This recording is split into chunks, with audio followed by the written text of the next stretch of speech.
Saturday morning and we're on our way to see the cube houses, Jane and I, and the market. The indoor market hall, it's only a few years old, and there's apartments and condos, some rentals and some owned around the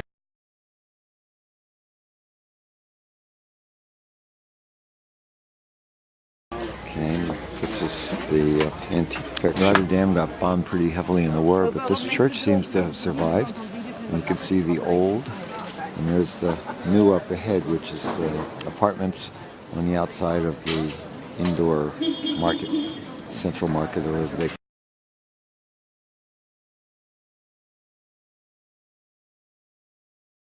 it. The food hall. New market. This is the ceiling.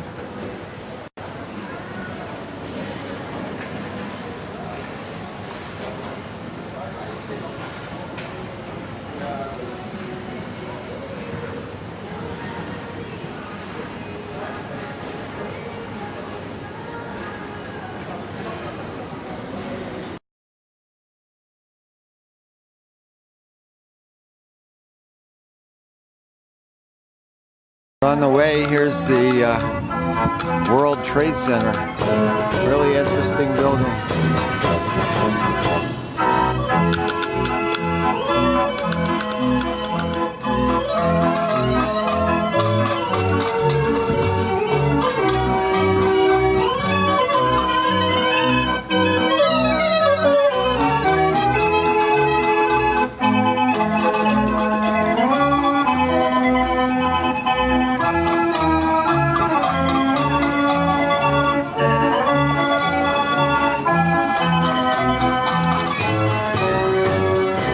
Like an Asian food stand.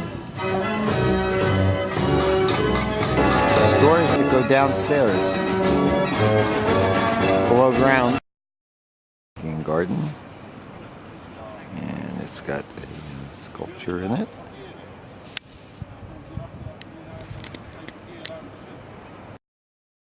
Now it's 11 o'clock, and the market has certainly gotten busier.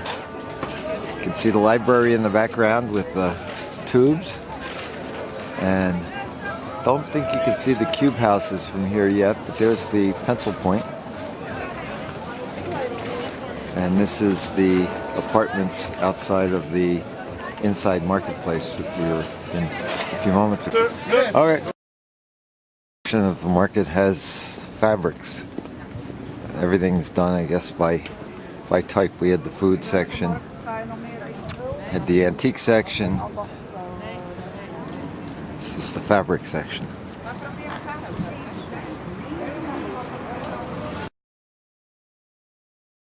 From the library, a place called Black Tower. This is also condominiums. It's right next to the cube houses. You can see a piece of the cube house to the left here.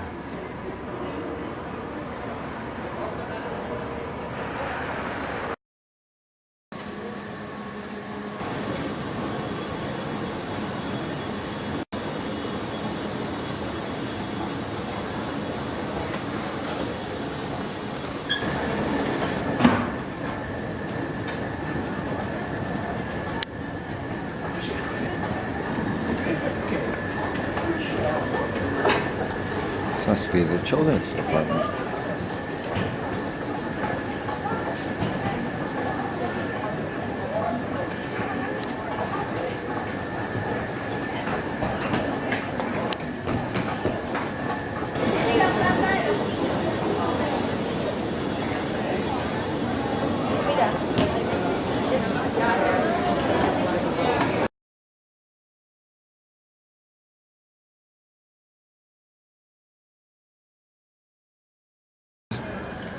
And this is where they park their bikes.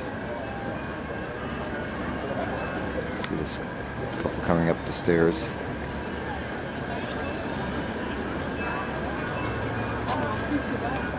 Plenty of bikes.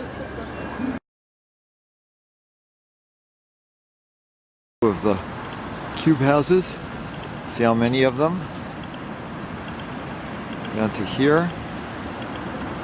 And They all have flat floors. And there's the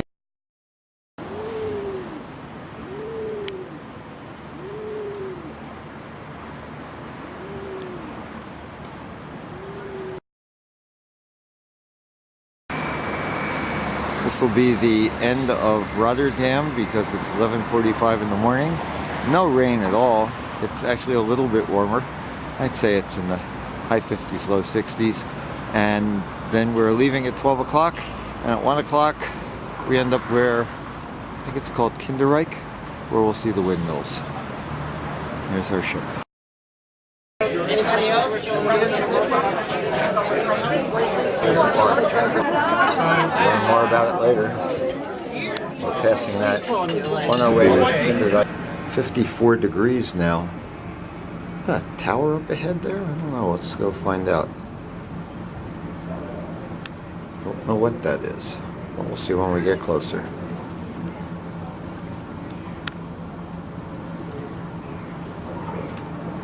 We're heading into Kinderdijk. There's another cruise ship ahead of us that's docking. And I can see a few windmills out there. Move in a little bit. And there's some behind this building also. Two more windmills there. This is how they steer the ship to get us into port. This man just uses these little buttons. It's not the captain, it's another person. But he's moving in close so that we can get onto the ramp and go see to the right, and this is Vantage to the left.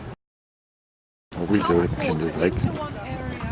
We pump water into another area, we pump water into another area, until we can let it go out into the river, and then the water gets taken away towards the North Sea. So we accumulate water, we store water, we get rid of water. Very simple system, huh? Yeah. But it took them 1,000 years to get affectionized. So, now in the old days, about 1,000 years ago, this area was a swamp landscape. Here on your left-hand side you see this wet, marshy landscape. Well, that's what it was like. You take a right here. That's what it was like in the old days. You could not live here because you'd be living in a swamp. But you know, the Dutch thought differently of that idea. The Romans came here and said you can't live in a swamp, and the Dutch came and they said, oh yes you can. You just have to know the right way to go about it. Give you a little explanation here at this sign. This is a beautiful sign. They put it in here a short while ago.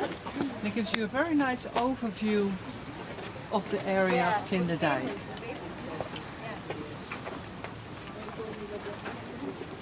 So what we're going to do this afternoon is the following. We're going to take a nice walk along the centre path to the second windmill, which is a museum mill.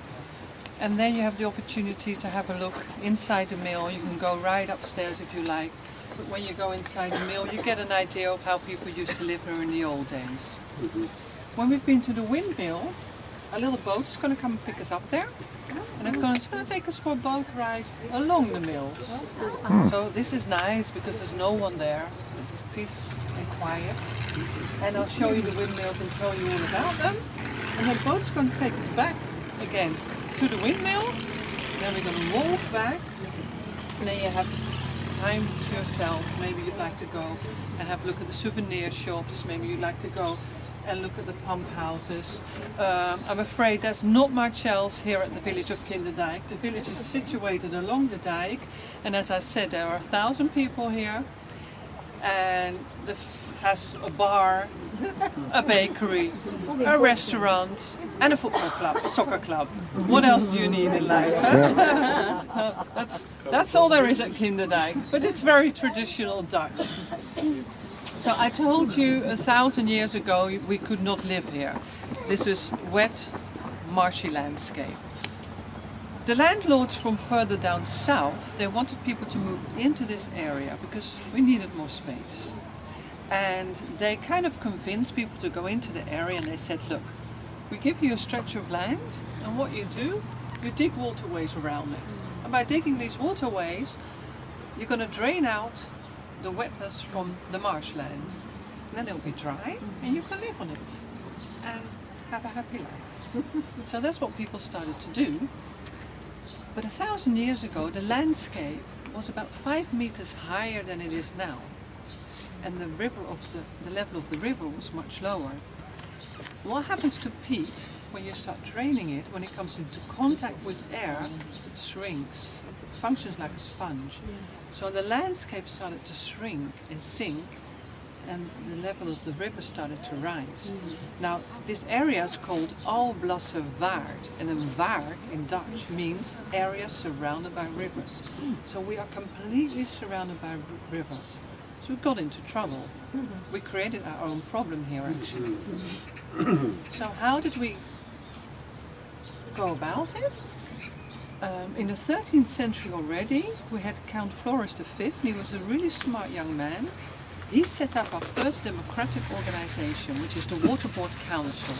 And the Waterboard Council still exists now, alongside of the government. We elect the Waterboard Council, and we pay tax to the Waterboard Council, and they make sure we keep our feet dry. So they take care of all the water management, the dikes, the sluices, the waterways, everything to keep our feet dry. So the first thing this Count Floris V did, he set up this Waterboard Council. People started to pay taxes, and he built a ring dike around the whole area of Alblasse Waard. Now, Alblasse Waard is 250 square kilometers large. It's enormous. And the dike surrounding, the dike we were on, it's 185 kilometers long. So it surrounds the whole area, and it keeps us from getting drowned by the water from the rivers. But what had he actually done?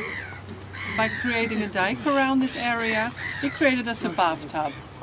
Because we're inside the dike, and it's still this wet marshy land. As soon as it starts raining, water levels start rising, and we're in trouble inside. 33 major floods we've had in this area over the past years. And that's how we started to have to protect ourselves from the water coming in. And that's why Kinderdijk comes into the story. Here, just behind the hills, I'm going to show you, they built a sluice. And they built the sluice right here because this is the lowest point in the whole area.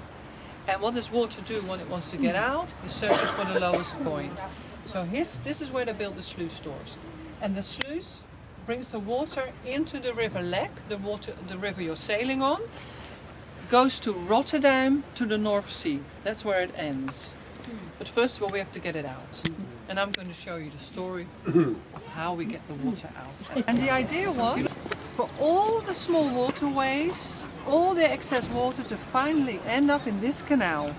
And there's the same kind of canal, there's another canal on the right hand side, which is a little bit shorter, but this goes right into the countryside, and the idea was all the water to end up here. Countryside was getting flooded more often, so they had to think of a new system, because often the tide would rise again in the river and they hadn't gotten all the water out yet, so they were in trouble. So that's where the windmills came in to the story of Kinderdijk. They built windmills on the edge of this canal at the village of Kinderdijk. And what these windmills do is really special. They can pump water from the canal, and they pump it up a meter higher into this wet marshy landscape at the back that I was showing you. And that's what we call the second storage basin. So we have a stepwise storing of water. So we store it here, then we store it in the landscape at the back, and then when we can open the sluice doors in a natural flow, the water will leave. So that was the old way. Nowadays we have these two big enormous pumping stations here. They pull water straight from the canal, throw it into the area at the back, open the sluice doors at low tide and get rid of the water. So that's the modern way. But the old way would be into the landscape at the back, bring it round and end up. The modern way is to use the Archimedes screw. Sorry? It's using the Archimedes screw. They use the Archimedes screw, yes. So they use a very old system again and a very modern jacket. Yes, yes. Now Kinderdijk is the village, and this area is called the UNESCO Foundation of Kinderdijk. Yeah. So it's different to the millers in the old days. In the old days, the millers living here would be working for the Waterboard Council. They were paid by the Waterboard Council. And they had to stay at the mill 24/7 because in case they needed to stop pumping. As soon as it started raining and the landscape, the polder landscape in the countryside was getting wet, they had to start moving the water. So they always had to be here, always on call. And later on, of course, when we started to use, first of all, the steam engine pumping station, then we got the electrical pumping station and the diesel pumping station. There was no more use of the windmills. And then the foundation of Kinderdijk started to invite modern day millers that would like to live here, to come here. And they said you can rent the mill of the foundation. You don't pay much rent, they pay about 350 euros a month. But in return, you have to take care of the mill. So they have to do the maintenance on the mill. And they have to make sure that they turn the ring at least 60,000 times a year to keep the whole thing going, just for maintenance. So we don't use them anymore as water pumping stations, but they're just our monuments. And if you're keen enough and you get your miller's diploma and you're lucky enough to get on top of the waiting list, because there's a long waiting list, then you might be able to live in one of these beautiful windmills. 16 of the 19 are inhabited. Yes, yes, it's now. I must say, in the 80s, they had a problem with renting out the windmills because they weren't built that often as attractive houses. But they were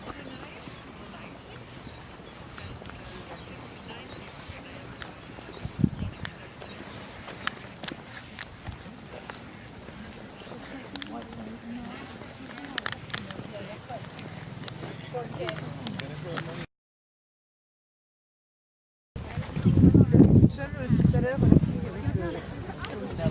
Because they don't sting yet. These are, yes, I asked the miller because there's many of them suddenly, and he says these are fine, they don't do anything, but the smaller ones that come later, they're the ones that sting. Yeah, they bite. They're just a nuisance. Yeah. Now we got the ones that are fun. Yeah. Yes, you can use this. Top part, we can't go any higher here. Can't go outside. Can't go out. It's the windmill we just went through. It's the only one that's open to the... Here at the beginning is the electric powered ones. Electric powered generators, I guess you call them, to move the water. Well, the EPA is taking eggs. So if you look to your right, you see behind the landscape, you see a bit of... Now we've taken the boat ride. Well, take a look at this.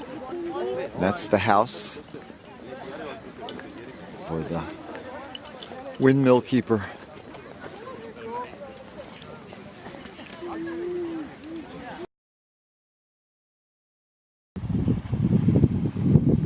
This is the boat ride we took. Take us down to the last windmill. I'm doing it now on the bike. Sort of cool. Actually, it's quite...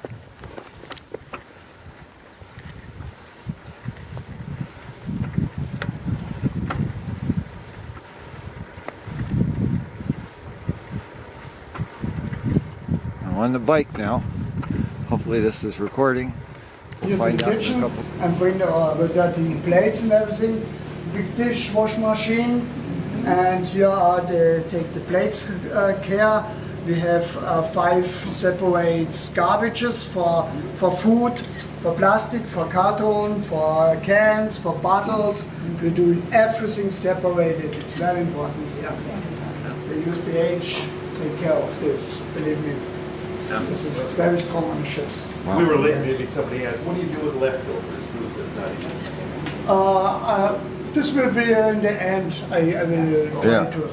First we start here with the dishwasher. Also here working 2 dishwashers. They make hard job. One in the front, they wash the plates, the dirty stuff. And with the machine around 90 degrees, wash for 50-60 seconds.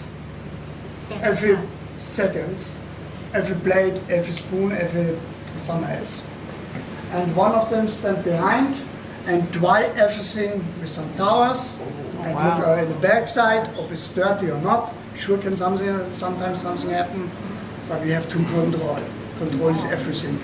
We want that we have very clean plates and everything. Also this is in the dishwasher area. Everything will separate, and also the kitchen will all day 3 times we clean the kitchen. After breakfast, after lunch and after dinner. 3 times. Also you see, this have not only by you are now here, sondern this is cleaned every time, 3 times per day. You're sure you're getting dinner today? I think so. Maybe we have to fish it off first. It looks so clean. Do you have separate workers that do the dishwashing, or is it the waiters that do it? No, we have 2 different dishwashers. I have here a team with 10 people. 10 people. We have 2 dishwashers. I have 2 in the pastry. They are now upstairs in the tea time. You see the pastry chef is there. It's the pastry chef, and he's attendant, also he's helper, and then after is the cold kitchen. Have also 2 people. They take care of salad, appetizers, cold cuts, everything cold. And behind you, you can go in there, is us hot kitchen, and we're working with me 4 people there. One of the omelet guy is preparing also the side dishes with some guy. I make the meat and the sauce, and my sous chef make you beautiful soups and fish. You see, we have here everything what we need. We have here 2 ovens with 4 heaters. Everything is here electric. No gas, nothing is allowed. Everything electric here. We have a big pan, we can everything big make it. What is this? No, we're cooking here in a big pan, like this where you have seen behind of you. What is this for? This is for, I can saute my meat, like yesterday tenderloin, or I cook my soups, my sauces here inside, my demi-glace, or some fish. We burn it here and put it after in the oven. Now you have chicken tonight here. When will you cook it, or where is it now? Or After when I come 5 o'clock. after what? When we start. After 5 o'clock. Yes. Then you start, I will start with the chicken. and in 2 hours you'll have our whole dinner done. Okay. Yes, sir. Sure, we prepare in the morning also some stuff to cut some vegetables or something. Sure, this is not enough Right. time, 2 hours. But now it's all in the refrigerator. Yes, yes. Would prefer cooking with gas than electric? I don't like gas. Really? Yes. A lot of chefs. But you know, when control the heat this better. is on the pan, Yeah. the gas give only around. That's true. And after coming the heat in the middle side. And first is here everything burning. I don't like it. I have personally at home induction. This is very fast and very good. What is that, I'm sorry? Induction. Induction. Induction. Induction. Yes. Yes, this is very good. Well, you can control the heat a lot better with induction. Yes. Yeah, okay. But in this kitchen you see it's everything electric. And here behind you is us serve station. Here I prepare my meat. Here's the fish station. Behind you is the special order station for steaks, grilled. You make à la minute, how you order. And we have ready here the food and waiting for the special order, depend of the tables, table for table. We have here 3 heaters, we have food inside for the oven thing here. And here is everything heated. And you prepare the plates, put here, and waiters come here. Somebody stay here, take the water, 2 meat, sweetie fish, 2 steaks, something like this. We will prepare here and the waiters take it and bring it down. Now, does the waiter come down here to pick them up? Yes, everything. Everything. Oh. Yes. This is why I want also to say to you, have a little patience when sometimes you have a special things to order, Yes. like, I don't know, sauce again, or you want some ketchup or something. Have a little bit of patience. You need long ways here. It's not a short way. Falling down the steps or dropping plates. Yes. Quite a few? Not, also in this moment don't happen. I hope all crews don't happen this, but this is really danger. Yes, for They sure. have to be careful. We will walk also sometimes up and down. It's, I know. It's a very small everything. Yes. Now, Andreas, the plates are presented very lovely. Thank you so In much. fact, the dessert plates, you have chocolate and the and then the sauce in between. So now, are those prepared ahead of time and then chilled and then? No, he prepare, when we are starting with the main courses, Yeah. he will start to prepare your signs. dessert, yes.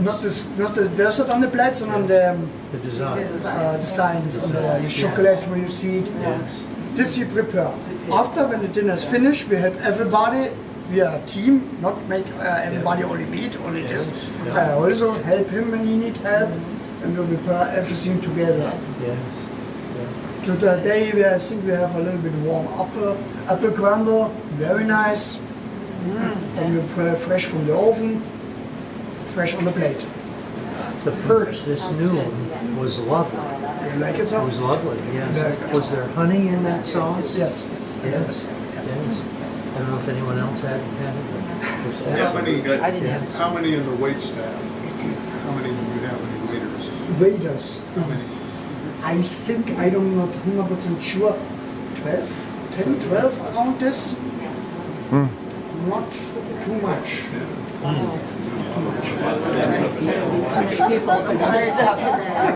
Yeah. And fridge. We are around 6 degrees, and we have here around minus 18 degrees. This is everything what I have. Do you like this job? Yes, ma'am. This is what I all my life do it. 34 years now. No, I meant being on a ship. Yes, sure. You must be on a family life, yeah. This is a little bit, yeah, sure, but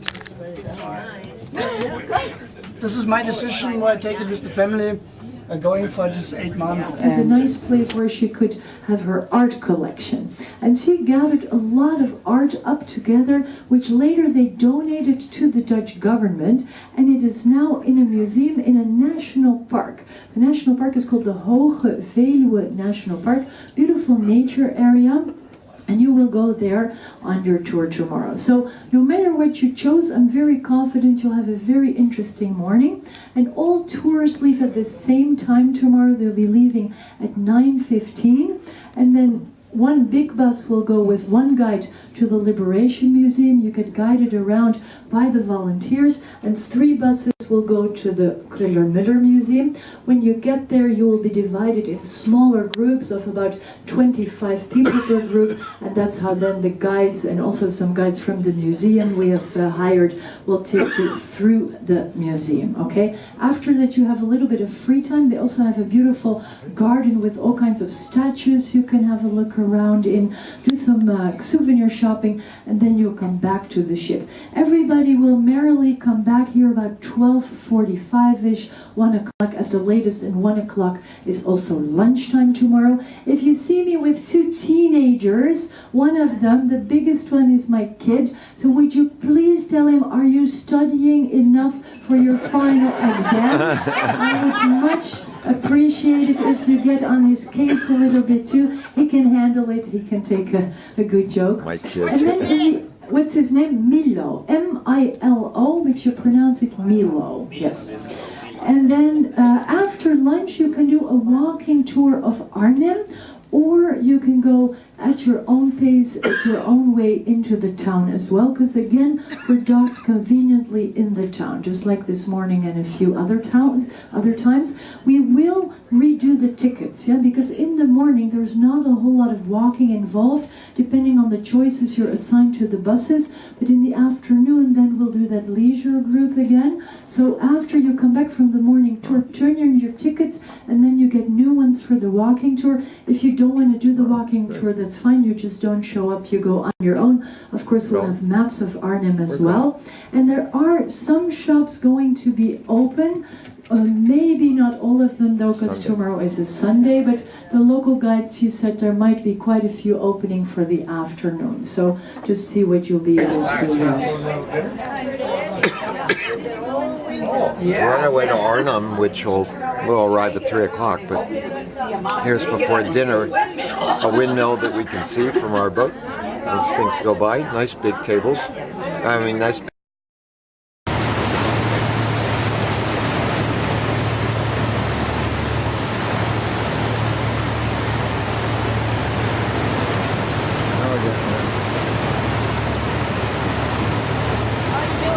You're doing one that we're gonna watch the whole thing.